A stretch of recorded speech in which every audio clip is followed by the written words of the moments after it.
Hello, and welcome to our lesson on crisis management. This segment will cover the role of crisis managers. The role of crisis managers. A crisis stimulates a network of communications between internal and external stakeholders, and the best crisis managers are community builders, designing, creating, and maintaining appropriate social relationships among project participants. This encapsulates the contemporary idea that organizations are self-organizing social systems comprising a multitude of interdependent, culturally diverse people with varied and changing interests who respond differently and unpredictably to managerial actions.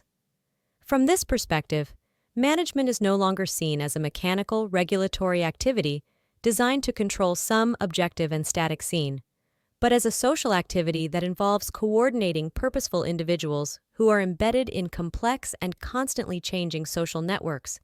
The networks tie parts of an organization into a coherent whole by providing channels through which information flows and new ideas are spread. They are the central mechanism through which managers must work to achieve integration, coordination, and cooperation. Social structure and crisis management efficiency.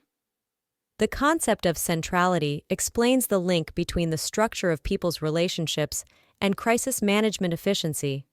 Centrality refers to the degree to which information flow is centered around one or a few individuals in a communication network. Low centrality organizations are characterized by no leader, high activity, and slow problem solving, but high satisfaction.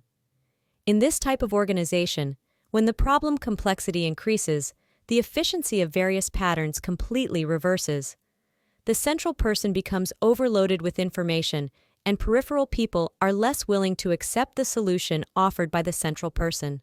In these conditions, crisis management efficiency is influenced by management's ability to control the structure of people's communication patterns. Therefore, organizations must consider various dimensions of communication structure that are important in a crisis management setting. Formal and informal communication structures. At the most basic level, communication structures are categorized as formal or informal. Formal communications during a project crisis are determined primarily by employment contracts that bind project participants together. The contracts set down prescriptive procedures designed to dictate the patterns of interaction of organizational members, thereby imposing an element of predictability in a situation where managerial control is naturally threatened. These procedures are also designed to ensure a rapid response to crises by keeping information channels free from irrelevant information and by defining the boundaries of acceptable behavior. Standardized procedures are most helpful when the nature of the tasks is simple. Contractual rules and procedures diminish during a crisis when task complexity and time pressures increase. They become restrictive and counterproductive by removing people's autonomy. During a crisis, a gap can open between what workers consider to be a legitimate and effective way of dealing with a situation and what formal procedures prescribe. The tendency in such situations would be for formal procedures to be bypassed and for people's patterns of communication to revolve around common interest groups and friendships. The dangers of contracts as a means of control.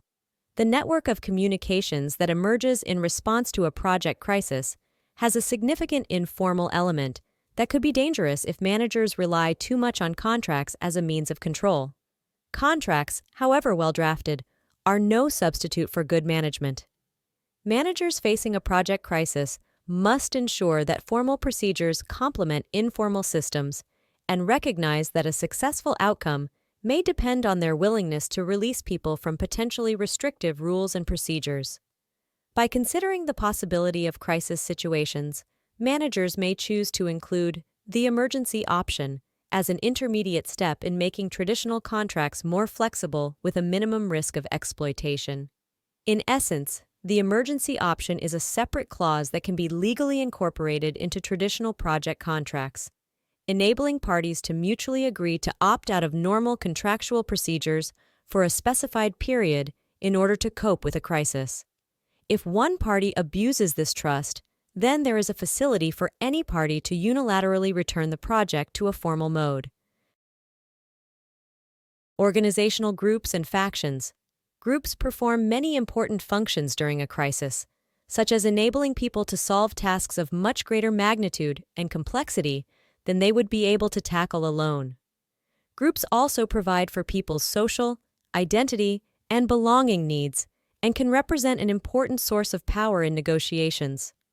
The roles people play within and between groups and factions are very important to managers, as the liaison and bridge individuals are the people who link two or more factions and are members of multiple factions.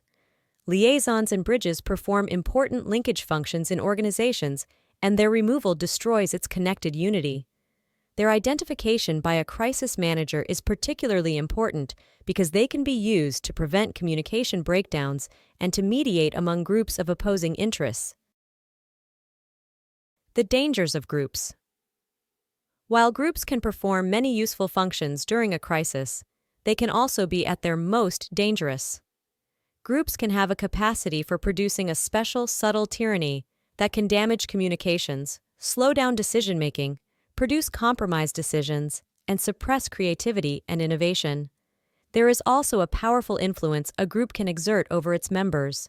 Group norms can cause people to blindly exhibit almost tribal behavior that their personality and wider society would normally suppress. It would seem that during a crisis, when effective communication, open-mindedness, creativity, and flexibility are most valuable, groups could be at their most dangerous.